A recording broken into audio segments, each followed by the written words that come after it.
memuji dan menyembah Tuhan bersama-sama. Amin saudara. Siap memuji dan menyembah Tuhan. Amin. Mari sambut hadirat Tuhan sama yang meriah Tuhan.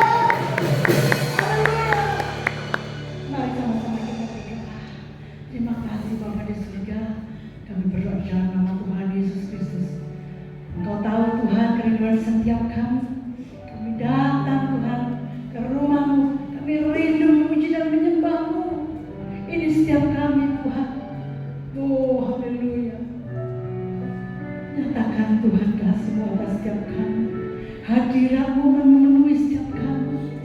Kami rindu memberi yang terbaik bagi-Mu Tuhan. Kami mau serahkan ibadah ini awal pertengahan hingga akhirnya hanya di dalam nama Tuhan Yesus Kristus. Haleluya. Amin. Puji nama Tuhan. Mari kita siapkan hati kita saudara. Kemurahan Tuhan kalau setiap kita berjalan mendekat untuk memuji dan menyembah Dia. Haleluya.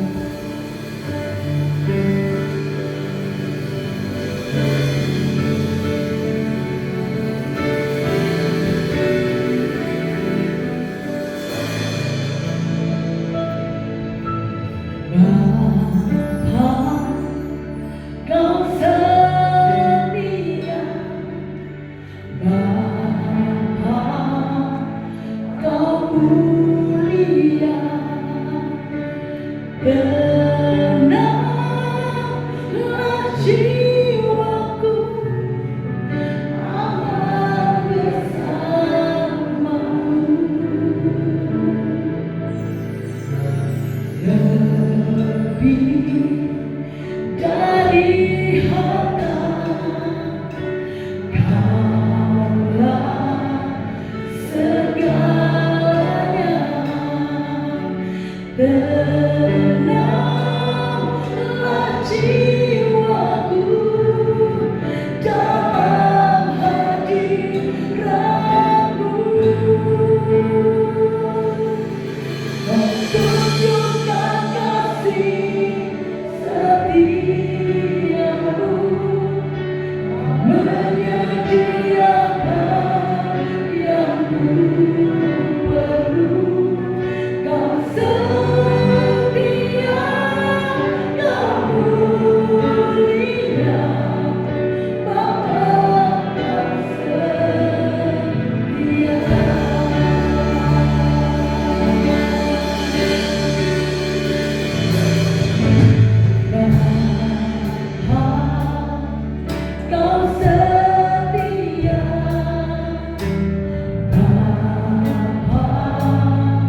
dulu, sekarang, dan selamanya.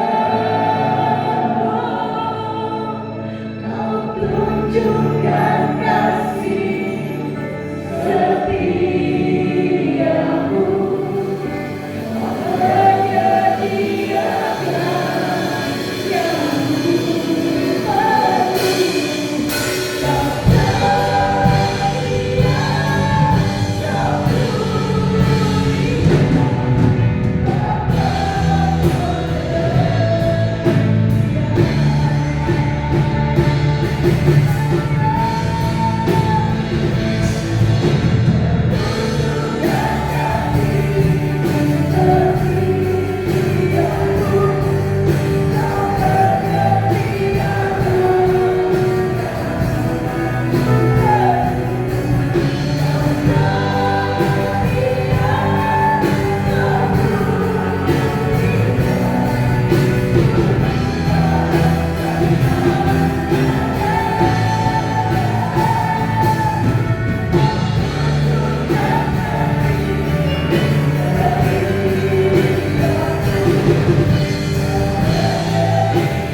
bersama Tuhan.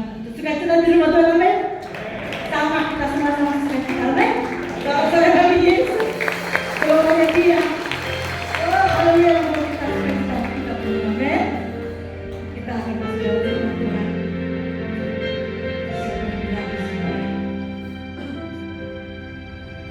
Di dalam segala hati janjinya tak berubah. Apa yang sudah difirmankan terjadi saat haleluya. Oh, di dalam segala janjinya tak berubah. Apa yang sudah difirmankan terjadi saat kita percaya. Meskipun seribu tangan manusia bersaing jatuh, tapi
Karena itu Tuhan, biarlah kami sungguh berserah, bahkan menyerahkan seluruh kehidupan kami ke dalam tangan Tuhan. Karena di tangan Tuhanlah ada ketenangan, ada keamanan yang sesungguhnya. Terima kasih buat kesempatan pagi hari ini. Kami umat-umat Tuhan datang di rumah Tuhan dengan hati penuh syukur dan sukacita. Telah kami persembahkan pujian sorak-sorai kami. Bila setiap pujian yang kami sampaikan boleh menyenangkan hati Tuhan. Engkau berkenan hadir di tengah-tengah ibadah kami, bersemayam di atas pujian penyembahan setiap umat-umat. Kami hargai, kami hormati kehadiran Tuhan. Kami buka hati kami lebih lagi. Kami ambil sikap seperti Maria untuk duduk diam di bawah kaki Tuhan, menerima pesan kebenaran firman yang sangat kami perlukan. Mari urapi setiap kami ya Roh Kudus, dengan hati yang lembut, dengan hati yang rendah, dengan hati yang haus, kami boleh menerima kebenaran firman. Sehingga firman Tuhan mengubah hidup kami, bahkan mendewasakan iman rohani setiap kami sebagai umat-umat Tuhan. Roh Kudus, urapi pula hamba-Mu yang terbatas. Taruh pikiran dan perkataan Kristus pada diri hamba-Mu. Bila Tuhan yang berkata-kata melalui mulut bibir hamba-Mu, sampaikan pesan Tuhan bagi setiap kami saat ini. Kami umat-umat Tuhan siap untuk menerimanya. Di dalam nama Tuhan Yesus Kristus, semua yang siap diberkati dengan firman Tuhan bersama kita berkata amin. Silakan duduk kembali, saudara.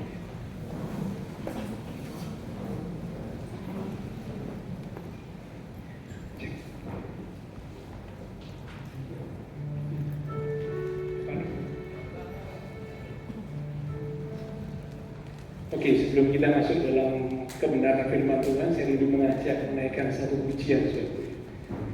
Pujian ini berkata, dalam segala keadaan, waktu berlimpah maupun kurang, tetap Tuhan Yesus yang mempesona hatiku.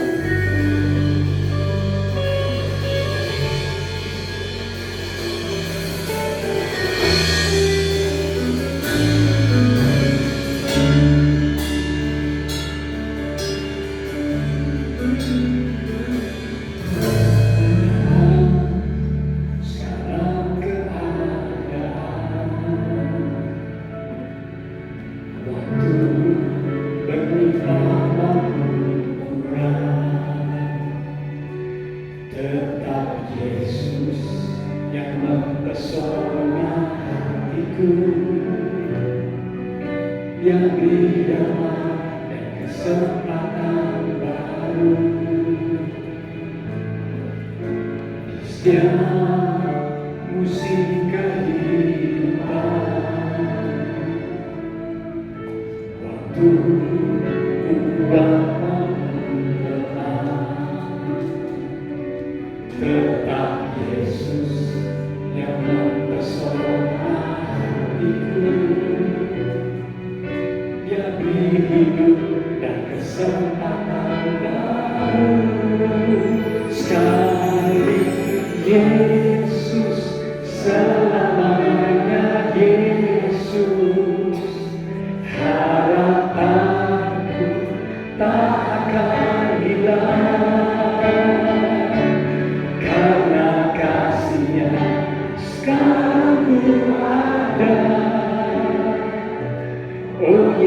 hidup dan kesempatan baru.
terima kasih. Nah, Bapak Saudara, memang waktu menaikkan pujian ini kelihatannya mudah. Tapi kalau kita renungkan dengan sungguh, dikatakan di dalam segala keadaan, di setiap musim kehidupan, waktu berlimpah maupun kurang, waktu kuat maupun lemah, tetap Tuhan Yesus yang mempesona hatiku. Kalau ditanya, betul apa sungguh? Jangan-jangan hanya waktu berlimpah, jangan-jangan hanya waktu kuat, tapi waktu sedang mengalami kesulitan yang membuat kita mungkin merasa kurang, yang membuat kita mungkin merasa lemah, mulai tidak lagi Tuhan Yesus yang mempesona hati kita. Ya, memang tidak mudah dinyanyikan, diucapkan, gampang tapi dilakukan, dihayati dan dilakukan tidak mudah. Sebab itulah pada pagi hari ini saya mengajak Bapak Ibu Saudara belajar tentang satu tema kebenaran firman Tuhan, yaitu pentingnya pengenalan akan Tuhan. Sekali lagi, pentingnya pengenalan akan Tuhan. Firman Tuhan ini akan menjawab mengapa kita akhirnya bisa, ya, ketika dalam keadaan sulit menghadapi tantangan, membuat kita merasa lemah, membuat kita merasa kurang, tapi kita bisa tetap berkata, tetap Engkau Tuhan Yesus, Engkau yang mempesona hatiku. Ayo kita akan belajar sesuatu. Pentingnya pengenalan akan Tuhan. Pengenalan akan Tuhan adalah hal yang penting dan sangat berperan penting di dalam kehidupan rohani umat Tuhan. Sekali lagi, pengenalan akan Tuhan adalah hal yang penting dan menentukan rohani seorang umat Tuhan. Rohaninya jadi kuat, rohaninya jadi dewasa, rohaninya jadi bertumbuh, atau sebaliknya, rohaninya jadi turun, rohaninya jadi lemah, bahkan mungkin mundur, tinggalkan Tuhan. Itu semua ditentukan oleh pengenalan akan Tuhan. Nah, mari kita akan lihat dan belajar pentingnya pengenalan akan Tuhan. Setidaknya ada beberapa hal yang kita akan lihat yang betapa penting pengenalan akan Tuhan, karena itu sangat menentukan iman rohani seorang umat Tuhan. Yang pertama, mengapa pengenalan akan Tuhan itu berperan penting dalam rohani seorang umat Tuhan? Yang pertama, pengenalan akan Tuhan menentukan cara kita memperlakukan Tuhan. Sekali lagi, pengenalan akan Tuhan menentukan cara kita memperlakukan Tuhan. Mari kita buka Yohanes pasal yang pertama di ayat yang ke-10 sampai dengan ayat yang ke-12. Yohanes pertama ayat yang ke-10 sampai dengan ayat yang ke-12. Demikian firman Tuhan. Ia telah ada di dalam dunia dan dunia dijadikan olehnya, tetapi dunia tidak mengenalnya. Ia datang kepada milik kepunyaannya, yaitu orang Yahudi, orang Israel, tetapi orang-orang kepunyaannya itu tidak menerimanya. Tetapi semua orang yang menerimanya diberinya kuasa supaya menjadi anak-anak Allah, yaitu mereka yang percaya dalam namanya. Amin. Nah, Bapak Ibu Saudara, ayat ini berkata Tuhan datang kepada milik kepunyaannya. Ini bicara tentang kepada bangsa Israel. Memang Tuhan Yesus lahir ya dalam kehidupan orang-orang Yahudi di bangsa Israel yang memang dikatakan mereka adalah umat pilihan Allah. Tetapi seperti kita tahu bersama bahwa orang Israel, bangsa Israel tidak mengenal Allah, tidak mengenal Tuhan. Akhirnya mereka tidak menerima Tuhan Yesus. Mereka tidak menyambut kehadiran Tuhan Yesus. Justru mereka malah memusuhi Tuhan Yesus. Dan mereka yang membuat Tuhan Yesus disalibkan. Pengenalan menentukan cara seseorang memperlakukan orang lain. Kalau kita mengenal seseorang sebagai orang yang jahat, misalkan saudara kita mengenal seseorang, ini si A ini sebagai orang yang jahat, maka saya yakin kita akan menghindari orang itu. Karena pengenalan kita menentukan cara kita memperlakukan seseorang. Kita mengenal dia sebagai orang jahat, kita akan menghindar, kita akan menjauh dari orang itu. Karena kita tahu, kita kenal dia sebagai orang yang jahat. Tapi sebaliknya, kalau kita mengenal seseorang sebagai orang yang terhormat, orang yang terpandang, maka kita akan memperlakukan dia dengan hormat. Betul? Seberapa kita mengenal seseorang, seberapa itu juga kita memperlakukan orang tersebut. Ya, jadi pengenalan itu menentukan cara kita memperlakukan. Demikian juga dengan pengenalan kita akan Tuhan. Kalau kita mengenal Tuhan dengan baik, kita akan tahu bagaimana seharusnya kita memperlakukan Tuhan dalam hidup kita. Bangsa Israel tidak mengenal Tuhan Yesus sebagai bukan cuma anak Allah, tetapi juga Allah anak yang diutus oleh Bapa datang ke dunia. Itulah sebabnya bangsa Israel tidak menerima Tuhan Yesus, menolak Tuhan Yesus, memusuhi Tuhan Yesus, bahkan menyalibkan Tuhan Yesus. Mari sebagai umat-umat Tuhan, Tuhan bertanya pada pagi hari ini, seberapa kita mengenal Tuhan? Kalau kita mengenal Tuhan dengan baik, Dia Allah yang maha besar, Dia Allah yang maha kuasa, Dia Allah yang maha dahsyat, maka tentu kita akan memperlakukan Tuhan dengan penuh penghormatan. Di kitab Ibrani pasal yang ke-12, kita lihat Ibrani pasal yang ke-12 di ayat yang ke-28. Ibrani 12 ayat yang ke-28. Pak Edo, mic-nya saya tukar aja ya.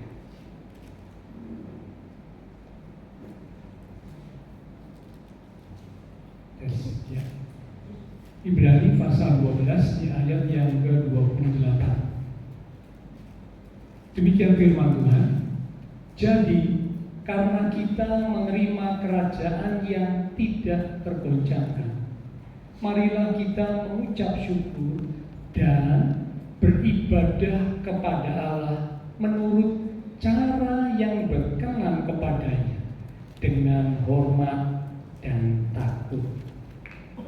Kalau kita mengenal Tuhan dengan baik sebagai Tuhan Allah yang Maha Besar, Allah yang Maha Kuasa, yang menciptakan langit, bumi dan seluruh isinya, termasuk menciptakan kita, memberi kehidupan kepada kita, maka seperti ayat ini dikatakan, kita akan beribadah kepada Tuhan dengan cara yang berkenan kepada Tuhan, dengan hormat, dengan takut.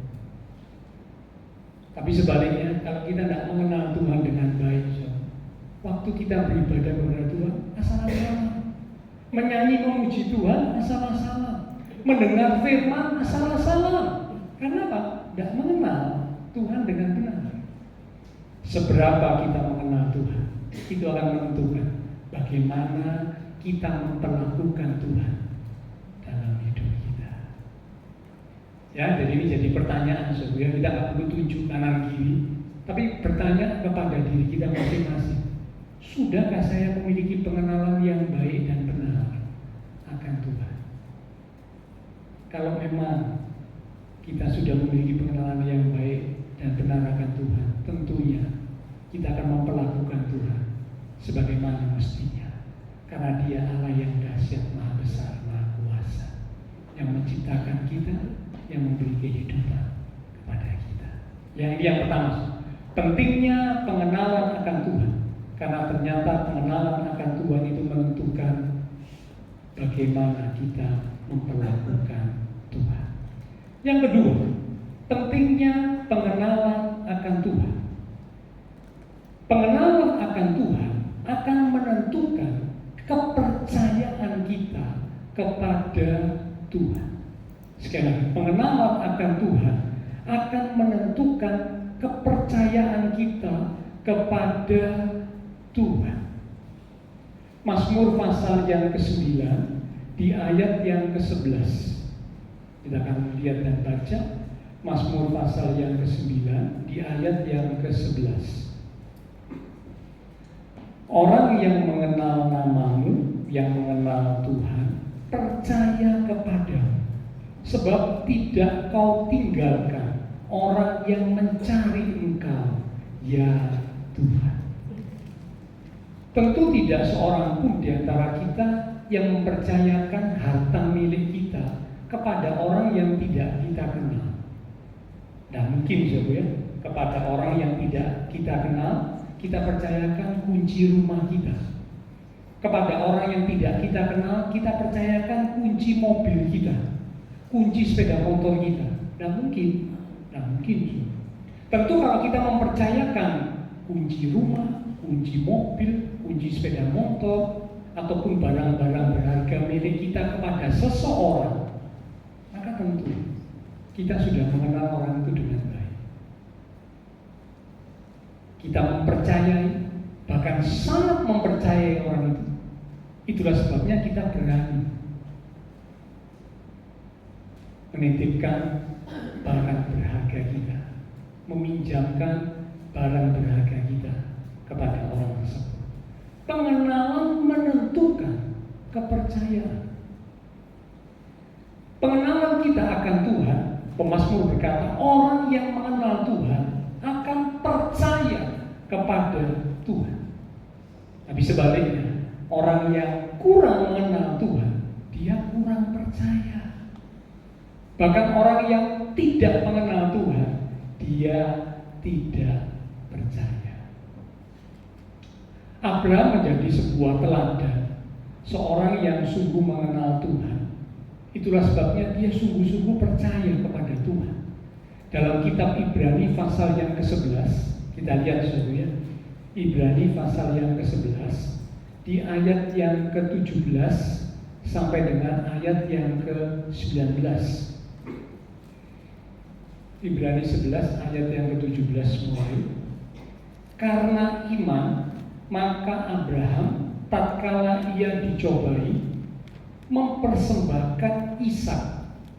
Ia yang telah menerima janji itu rela mempersembahkan anaknya yang tunggal, walaupun kepadanya telah dikatakan keturunan yang berasal dari Ishaklah yang akan disebut keturunanmu. Karena ia berpikir, sekali lagi, karena ia berpikir bahwa Allah berkuasa membangkitkan orang-orang sekalipun dari antara orang mati, dan dari sana ia seakan-akan telah menerimanya kembali. Saudaraku, sekali lagi ya, kalau dibaca mudah yang dilakukan Abraham itu gampang. Tidak gampang saudara. Kalau saudara dan saya bisa merenungkan dengan baik, tidak gampang. Jangan lagi mempersembahkan anak tunggal. Sudah diminta mempersembahkan harta saja sudah kadang merasa berat. Apalagi mempersembahkan anak tunggal. Di mana Tuhan berkata melalui Ishak, itulah yang disebut keturunan. Berarti yang lain bukan, yang akan melahirkan dan membuat menjadi bangsa yang besar. Tetapi Tuhan minta Ishak dipersembahkan sebagai korban bakaran. Tentu ini hal yang sangat-sangat berat sebagai Abraham. Ditambah lagi dia menanti Ishak, itu puluhan tahun sampai Ishak lahir. Ishak lahir di saat hari tuanya Abraham, di saat Sarah telah mati haid. Wah, satu kegembiraan, satu sukacita yang besar buat Abraham dan Sarah. Tapi tiba-tiba Tuhan minta supaya Ishak dipersembahkan sebagai korban bakaran. Kalau Abraham tidak sungguh mengenal Tuhannya dengan baik, dia pasti akan berkata, Tuhan ini apa sudah gila ya? Tuhan ini apa sudah tidak waras ya? Tuhan berjanji memberi anak, sekarang anak diberi, kok diminta dijadikan korban persembahan? Bagaimana Tuhan itu? Kalau Abraham sungguh tidak mengenal Tuhan dengan baik, Abraham akan berpikir dan berkata demikian. Tapi karena Abraham sungguh mengenal Allahnya dengan baik, seperti yang dikatakan di ayat yang ke-19 itu ya, ia berpikir bahwa Allah berkuasa membangkitkan orang-orang sekalipun dari antara orang mati, dan dari sana ia seakan-akan telah menerimanya kembali. Inilah bukti pengenalan Abraham terhadap Tuhan, sehingga Abraham bisa mempersembahkan yang paling berharga dalam hidupnya, yaitu Ishak. Pengenalan menentukan kepercayaan, menentukan iman. Kalau sampai kita mulai meragukan Tuhan, mulai mempertanyakan Tuhan, mempertanyakan kasih-Nya, mempertanyakan kepedulian dan perhatiannya terhadap kita, itu satu indikasi bahwa kita kurang mengenal Tuhan dengan baik. Sekali lagi, kalau kita mulai mempertanyakan Tuhan, itu satu tanda, satu indikasi bahwa kita kurang mengenal Tuhan dengan baik. Karena kalau kita sungguh mengenal Tuhan dengan baik, kita tahu Dia Allah yang berkuasa, yang sanggup melakukan segala, bahkan dengan firman-Nya dunia dijadikan. Maka kita akan sungguh-sungguh percaya kepada Tuhan. Tantangan, kesulitan, hal apapun yang terjadi, tetap kita akan percaya kepada Tuhan, karena kita mengenal Allah kita dengan baik. Ya, pengenalan menentukan kepercayaan seseorang. Seberapa kita mengenal Allah, itu akan kelihatan seberapa besar juga kita percaya dan mempercayai Allah dalam hidup kita. Yang ketiga, pentingnya pengenalan akan Tuhan. Pengenalan akan Tuhan menentukan kita menjadi kuat dan bertindak. Sekali lagi, pengenalan menentukan seseorang atau seorang umat Tuhan menjadi kuat dan bertindak. Ditulis dalam kitab Daniel pasal yang ke-11 di ayat yang ke-32. Daniel pasal 11 di ayat yang ke-32. Dan orang-orang yang berlaku fasik terhadap perjanjian akan dibujuknya sampai murtad dengan kata-kata licin. Perhatikan kalimat yang berikut. Tetapi umat yang mengenal Allahnya akan tetap kuat dan akan bertindak. Umat yang mengenal Allahnya akan tetap kuat dan akan bertindak. Daniel bukan cuma menuliskan hal ini, tapi Daniel juga melakukan hal ini. Sudah tentu ingat kisah waktu Daniel mendapat ancaman. Tidak boleh seorang pun berdoa meminta sesuatu kepada Allahnya kecuali kepada raja selama beberapa waktu. Tidak boleh. Kalau sampai itu dilakukan, hukuman menanti. Apa hukumannya? Dimasukkan ke gua singa. Tetapi yang kita mencatat, Daniel tetap melakukan. Dia berdoa kepada Allah. Pengenalan akan Allah membuat Daniel tetap kuat. Daniel tetap bertindak sesuai dengan apa yang Tuhan mau. Meskipun ada hukuman yang menanti. Dan memang benar, Akhirnya kalau saudara ikuti kisah itu, hukuman dialami oleh Daniel, dimasukkan ke gua singa. Tetapi ajaib, singa-singa itu bukan singa ompong saudara. Kalau singa ompong cuma bisa mungkin ya ngemut-ngemut Daniel saudara, mungkin cuma bisa ya jilat-jilat Daniel, ya cuma bisa ngeremus-ngeremus dikit, tapi tidak bisa nyokoti, tidak bisa gigit karena ompong. Tapi ini bukan singa ompong, singa yang memang benar-benar punya gigi dan taring yang tajam. Tetapi ajaib, Tuhan yang dikenal dan disembah oleh Daniel membuat singa-singa yang seharusnya menerkam dan membunuh Daniel, mereka jadi jinak. Tetapi ketika Daniel dikeluarkan, orang-orang yang berniat mencelakakan Daniel dimasukkan ke gua singa. Alkitab mencatat, belum lagi mereka sampai di dasar singa, diterkam, dicaplok, dicabik-cabik, mati. Jadi ini pertanda bukan singanya yang sakit ya, bukan singanya yang ada kelainan, bukan, ini singa normal. Tapi mereka singanya bisa berubah karena Allah yang dikenal Daniel, Allah yang Maha Kuasa, itu yang beracara. Seberapa kita mengenal Allah, itu akan menentukan kita jadi umat Tuhan yang kuat dan bertindak atau tidak. Kalau kita mulai mengalami kelemahan, mulai kita cek, kita kontrol, jangan-jangan kita kurang mengenal Tuhan dengan baik, sehingga kita bisa merasa kekuatan menurun, ya bukan kekuatan fisik tapi kekuatan iman, kekuatan percaya, kekuatan rohani, stamina rohani kok menurun ya. Nah, ini menunjukkan pengenalan akan Tuhan yang kurang. Karena orang yang mengenal Tuhan dengan baik dan benar, dia akan kuat dan bertindak. Hal yang sama juga terjadi pada Sadrak, Mesak dan Abednego, temannya Daniel. Tentu Bapak Ibu sudah tahu kisahnya. Hukuman menanti, disuruh menyembah patung, tidak mau. Dimasukkan ke dapur api. Secara manusia ya pasti mati, tapi ajaib, Tuhan beracara, Tuhan utus malaikatnya, sehingga yang berjalan di dapur api itu bukan 3 orang, tapi nampak dari luar 4 orang. Semua kaget, siapa ini orang keempat?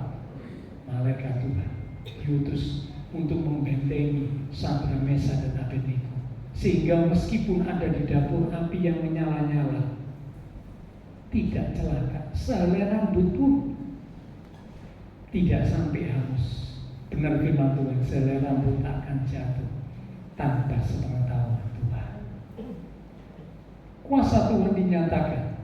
Mereka kuat, mereka bertindak sesuai dengan apa yang Tuhan mau, karena mereka mengenal siapa Allahnya. Pengenalan menentukan kita jadi kuat dan bertindak. Yang keempat, pengenalan akan Tuhan itu akan menghasilkan damai sejahtera. Sekali lagi, pengenalan akan Tuhan itu akan menghasilkan damai sejahtera. Damai tidak didapat dari uang yang banyak, karena buktinya ada banyak orang yang memiliki uang yang berlimpah, namun mereka tidak punya damai. Damai juga tidak ditentukan oleh kedudukan yang tinggi. Banyak orang punya kedudukan yang tinggi, tapi mereka merasa tidak memiliki damai dalam hidupnya. Damai ditentukan oleh seberapa kita mengenal Allah dengan baik dan benar. Ditulis di dalam 2 Petrus pasal yang pertama di ayat yang kedua. 2 Petrus pasal yang pertama di ayat yang kedua. Kasih karunia dan damai sejahtera melimpahi kamu oleh pengenalan akan Allah. Sekali lagi, kasih karunia dan damai sejahtera melimpahi kamu, dilimpahkan dalam hidup kita oleh pengenalan akan Allah dan akan Yesus Tuhan kita. Petrus menuliskan bahwa ketika seseorang sungguh memiliki pengenalan akan Tuhan, maka damai sejahtera itu akan melimpah di dalam kehidupannya. Sebelum Petrus memiliki pengenalan akan Tuhan dengan benar, Petrus ini seorang penakut. Dia sering mengalami kurang damai sejahtera, bahkan tidak ada damai sejahtera dalam kehidupannya. Yang ada cuma takut. Ingat kisahnya waktu dia dan teman-temannya sedang naik perahu bersama Tuhan Yesus menyeberang danau. Tiba-tiba angin badai datang menghantam perahu yang mereka naiki. Ya, Tuhan Yesus ada. Tuhan ada bersama mereka. Cuma Tuhan Yesus dibiarkan tidur. Gitu. Tapi Tuhan ada. Bagaimana reaksi Petrus dan teman-temannya? Ya, mereka berupaya menghadapi angin badai itu, tapi sampai pada satu titik mereka menyerah. Mereka nggak mampu lagi. Padahal mereka ini nelayan-nelayan yang handal karena memang pekerjaannya seorang nelayan. Mereka jadi ketakutan, dan di tengah ketakutan itu baru mereka ingat, loh kan ada Tuhan Yesus. Mereka bangunkan Tuhan Yesus. Tuhan Yesus bangun, Tuhan menghardik angin jadi tenang, jadi teduh. Ya, takut. Petrus dan teman-temannya sering mengalami ketakutan ketika mereka menghadapi tantangan badai dalam kehidupan. Petrus dan teman-temannya juga lari waktu Tuhan Yesus ditangkap di Taman Getsemani. Ketakutan,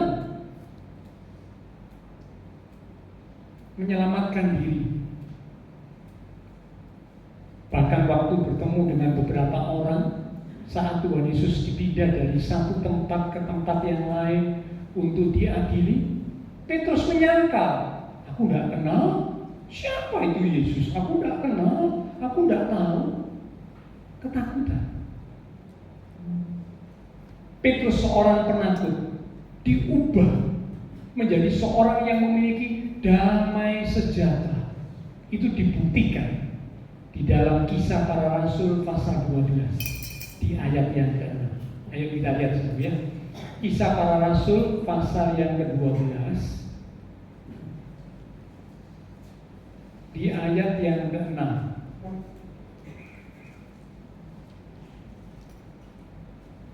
Pada malam sebelum Herodes hendak menghadapkannya kepada orang banyak, Petrus tidur di antara dua orang prajurit, terbelenggu dengan dua rantai. Selain itu prajurit-prajurit pengawal sedang berkawal di muka pintu. Saya ajak baca beberapa ayat di atasnya ya. Ayat yang ke-1 supaya Bapak Ibu jelas. Perikopnya itu berjudul Yakobus mati. Petrus dilepaskan dari penjara. Kira-kira pada waktu itu Raja Herodes mulai bertindak dengan keras terhadap beberapa orang dari jemaat. Ia menyuruh membunuh Yakobus.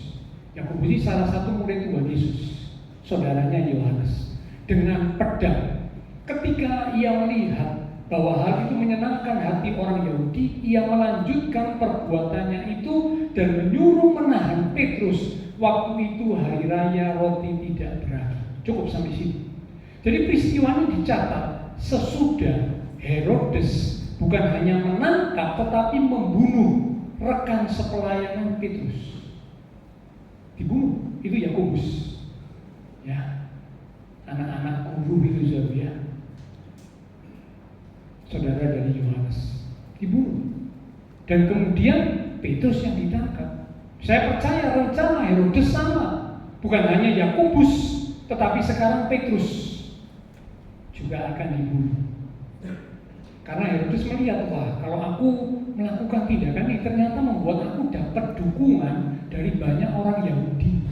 Kan kita sudah tahu ya, orang Yahudi waktu itu memusuhi Tuhan Yesus dan para murid-muridnya dimusuhi. Itulah sebabnya sesudah Tuhan Yesus terangkat naik ke surga, wah murid-murid Tuhan Yesus dikejar-kejar, ditangkap, bahkan hendak dibunuh. Nah ini terjadi pada Petrus. Orang biasanya kalau dalam situasi seperti itu, malam menjelang besok mau dibunuh, saya berani pastikan, tidak bisa tidur. Kepikiran, besok aku gimana nasibku? Pasti tidak bisa tidur. Gelisah, khawatir, bingung, takut, sudah segala macam perasaan bercampur. Dan saya yakin Petrus tidak akan bisa tidur kalau dia takut, kalau dia khawatir. Tapi yang kita mencatat, Petrus itu bisa tidur. Tidurnya itu dalam kondisi dikatakan terbelenggu dengan 2 rantai. Jadi tangan yang satu dibelenggu, ada prajurit di sisi yang satu, tangan yang satunya lagi dibelenggu dengan rantai-rantainya terhubung dengan tangan prajurit yang satunya. Jadi 2 tangan ini terbelenggu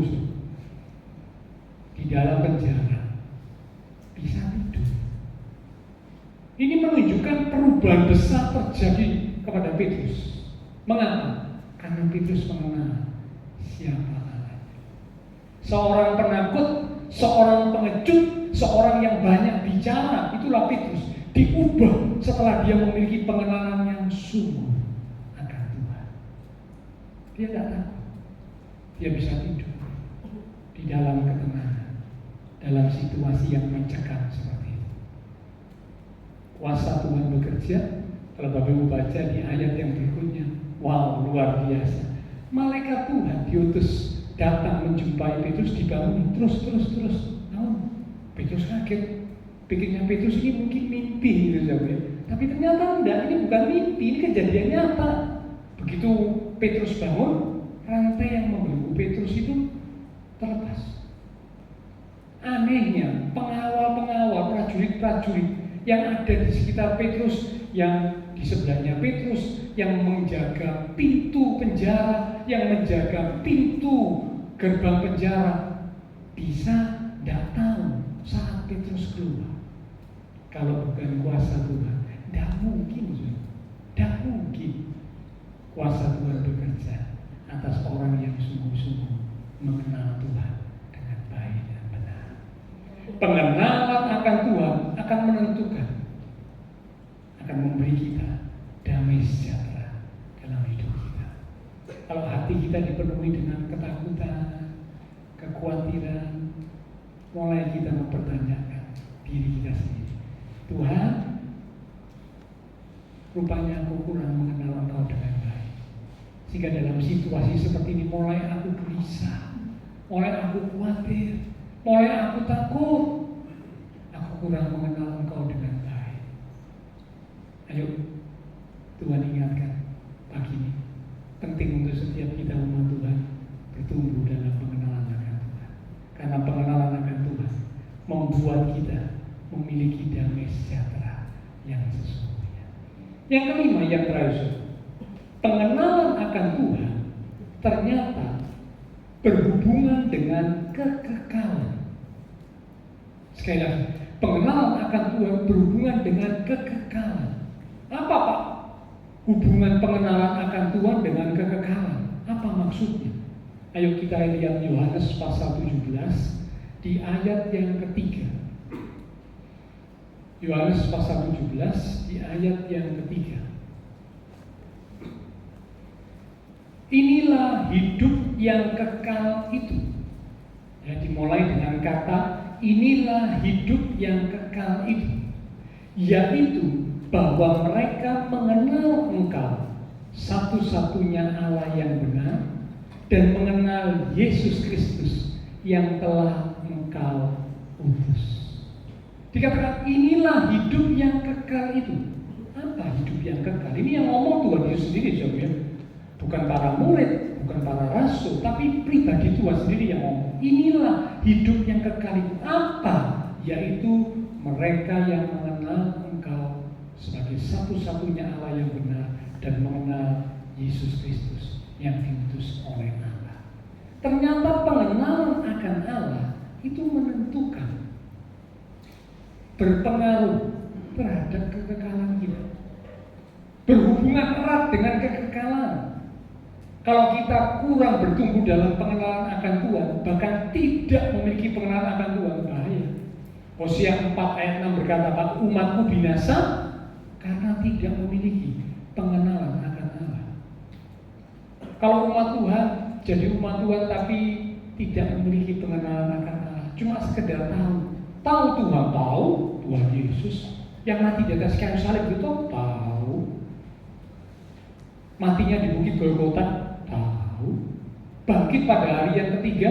Tahu, cuma tahu, tapi tidak sungguh-sungguh mengenal. Orang yang tahu dengan mengenal itu beda. Orang yang tahu itu cuma di otak. Di otak tahu. Selama belum amnesia, ya tahu. Tapi kalau amnesia yang ada di otak jadi lupa, gitu ya. Tahu itu hanya sebatas otak. Tapi kalau mengenal, pengenalan itu bukan hanya otak, tapi melibatkan hati, pikiran, perasaan, dan kehendak. Sekali lagi ya, kalau pengetahuan sekedar tahu itu hanya melibatkan otak. Dan banyak loh orang yang tahu tentang Tuhan Yesus, tapi tidak mengenal Tuhan Yesus.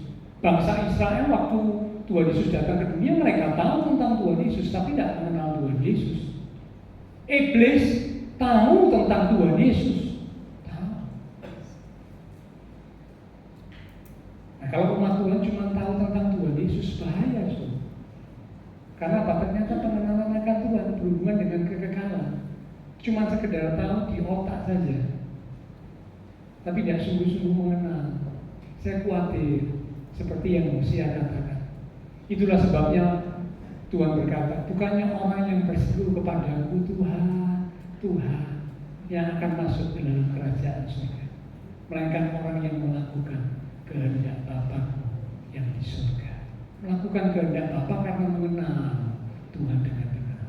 Kalau tidak mengenal Tuhan dengan benar, tidak akan mau melakukan kehendak Bapa. Kehendak Bapa dianggap terlalu sulit, terlalu berat, banyak aturan, tidak bisa bebas, mengekang, dan sebagainya. Akhirnya ada umat Tuhan yang menolak melakukan kehendak Bapa. Itulah sebabnya akhirnya meskipun sudah jadi umat Tuhan, mereka tidak dapat hidup yang kekal. Karena apa? Mereka tidak mengenal Allah dengan benar. Ya, pagi hari ini kita sudah belajar bersama. Itulah sebabnya mengapa penting pengenalan akan Tuhan. Bahkan umat Tuhan yang sudah mengenal Tuhan harus terus bertumbuh di dalam pengenalan akan Tuhan. Yang kitab Petrus mencatat dalam 2 Petrus pasal yang ketiga, ini kita baca sebagai ayat-ayat yang hampir terakhir sebelumnya.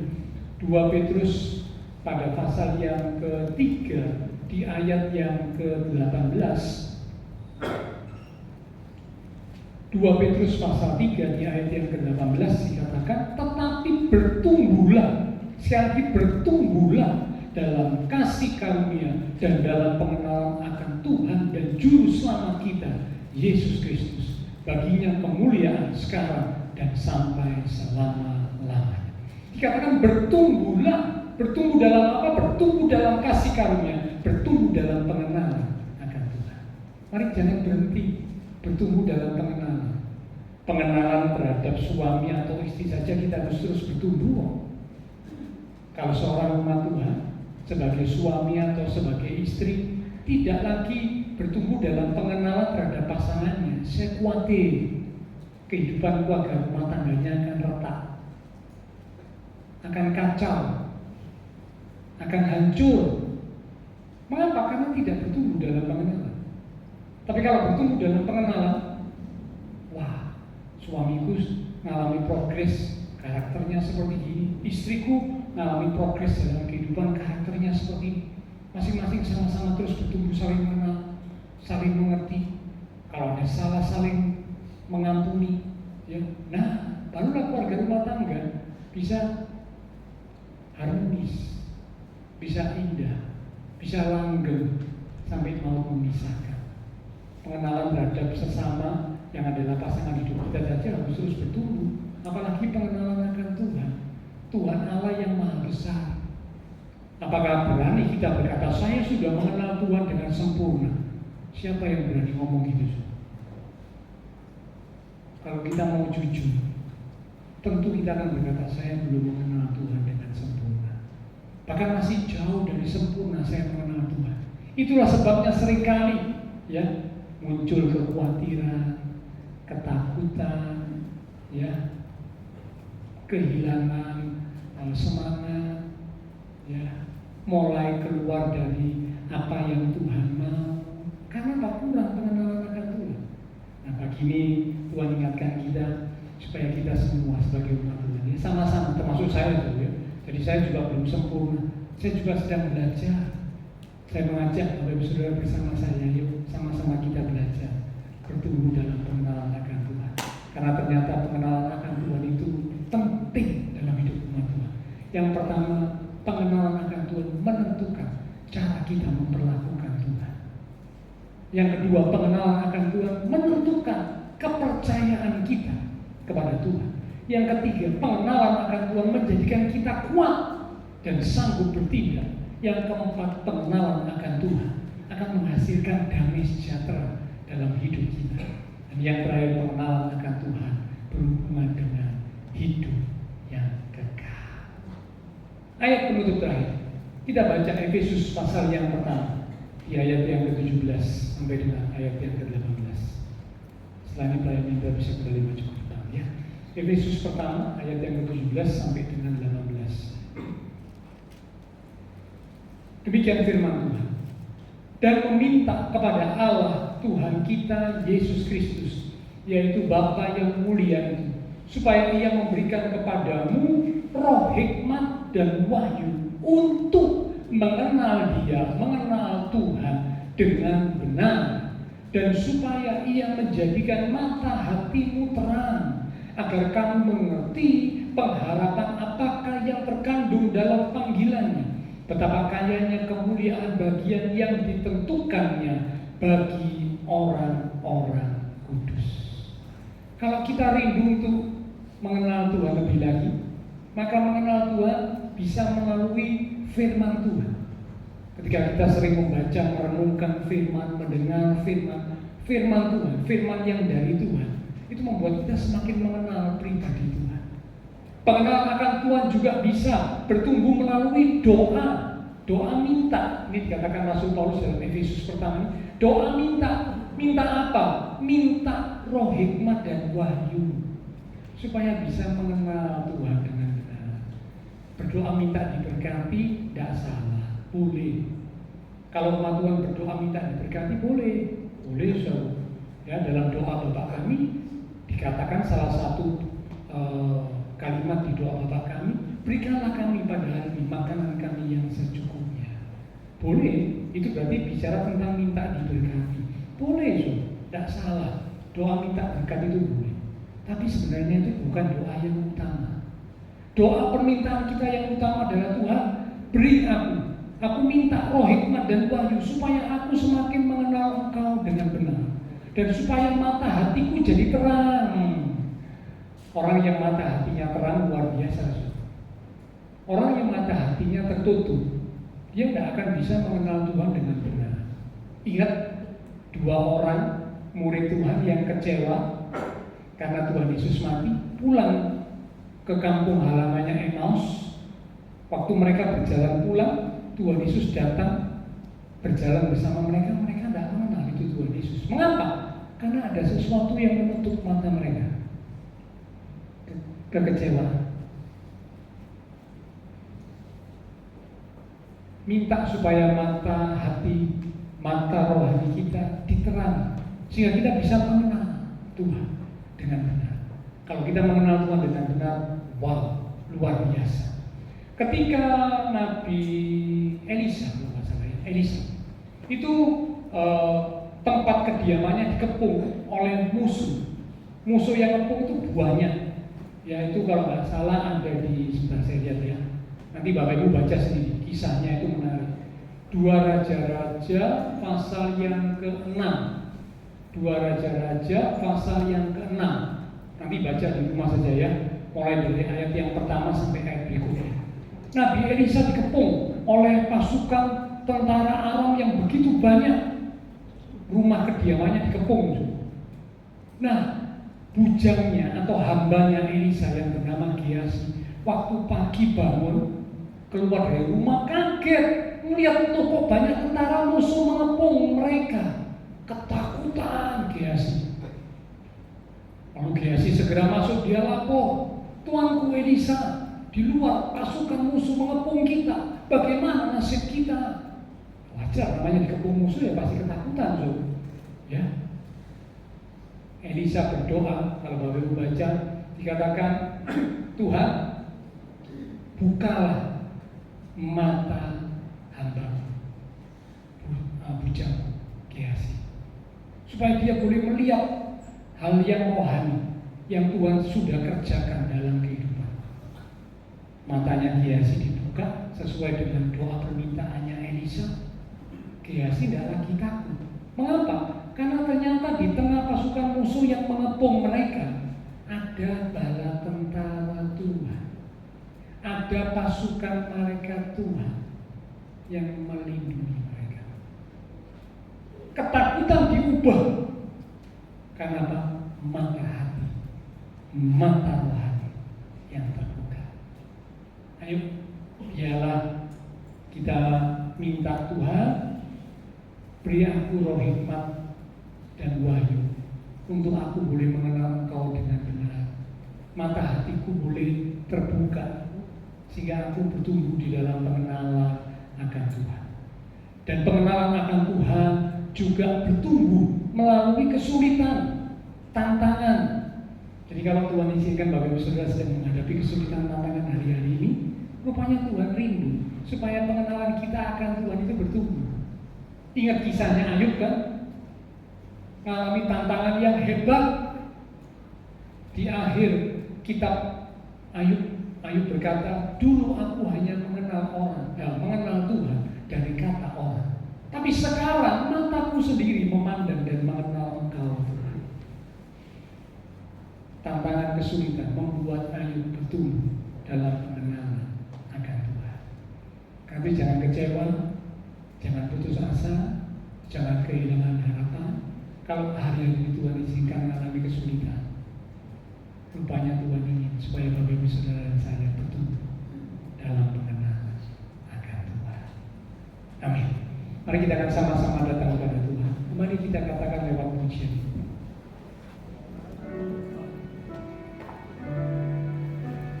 Dalam segala keadaan,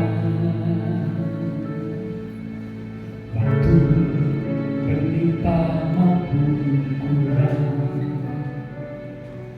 tetap Yesus yang mempesona hatiku, yang beri damai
firman-Mu mengingatkan setiap kami betapa pentingnya untuk setiap kami sebagai umat-umat Tuhan bertumbuh di dalam pengenalan akan Tuhan. Karena ternyata pengenalan akan Tuhan itu berdampak terhadap rohani kami. Pengenalan akan Tuhan menentukan cara kami memperlakukan Tuhan. Pengenalan akan Tuhan menentukan kepercayaan kami kepada Tuhan. Pengenalan akan Tuhan menjadikan kami kuat dan sanggup bertindak sesuai dengan apa yang Tuhan mau. Pengenalan akan Tuhan menghasilkan damai sejahtera di dalam hidup kami. Dan pengenalan akan Tuhan berhubungan dengan kekekalan, memberikan jaminan kepastian hidup yang kekal. Hamba terbatas untuk berkata dan menjelaskan. Roh Kudus yang akan terus mengingatkan firman yang sudah kami terima bersama, sehingga setiap kami sebagai umat-umat Tuhan terus semakin bertumbuh di dalam pengenalan akan Tuhan, sehingga kami boleh menjadi jemaat-jemaat Tuhan yang semakin kuat, semakin dewasa, semakin percaya, semakin sungguh-sungguh mencintai, mengasihi, menghormati Tuhan.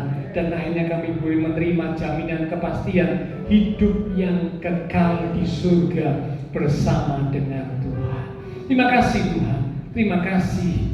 Hamba berdoa Engkau memberkati setiap umat-umat-Mu, diberkati iman rohani, diberkati keluarga rumah tangga, diberkati usaha pekerjaan, diberkati studi sekolah, diberkati kesehatan kami, diberkati masa depan kami. Bahkan Kau berjanji menyediakan masa depan yang indah penuh dengan pengharapan. Terima kasih Tuhan. Semua yang sudah melayani, persembahan yang dipersembahkan, apapun yang dilakukan umat-Mu karena mengasihi Engkau, Allah sumber segala berkat, akan memberkati kembali dan memakai hidup kami untuk kami boleh lebih lagi berkarya bagi Tuhan untuk kemuliaan Tuhan.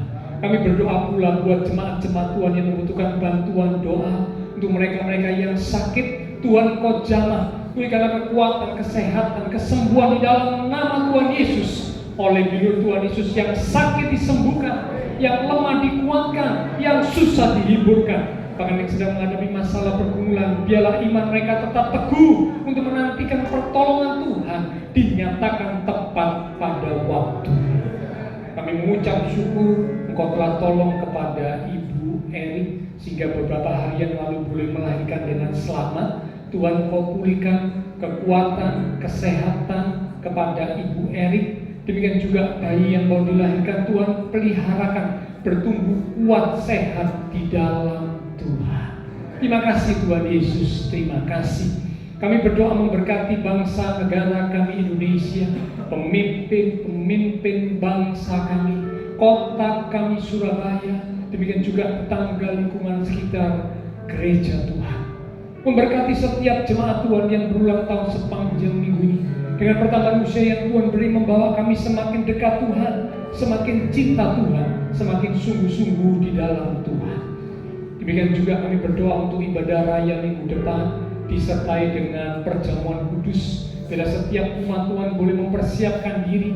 Demikian juga setiap kami hamba-hamba-Mu, kami boleh mempersiapkan diri untuk kami bersekutu dengan tubuh dan darah Tuhan. Terima kasih Tuhan. Setelah selesai ibadah, kami akan berpisah satu dengan yang lain, kembali ke aktivitas kami, kembali ke keluarga rumah tangga kami. Biarlah segala berkat, anugerah, damai, sukacita yang melimpah dari Allah Bapa Surgawi, kasih Tuhan Yesus Kristus, dan persekutuan dengan kuasa Roh Kudus akan memimpin menuntun langkah kehidupan setiap kita. Itu terus kita sekalian mulai pagi ini sampai Maranatha Tuhan Yesus datang kembali. Di dalam nama Tuhan Yesus Kristus, semua yang percaya diberkati Tuhan. Mari bersama dengan iman kita berkata, amin.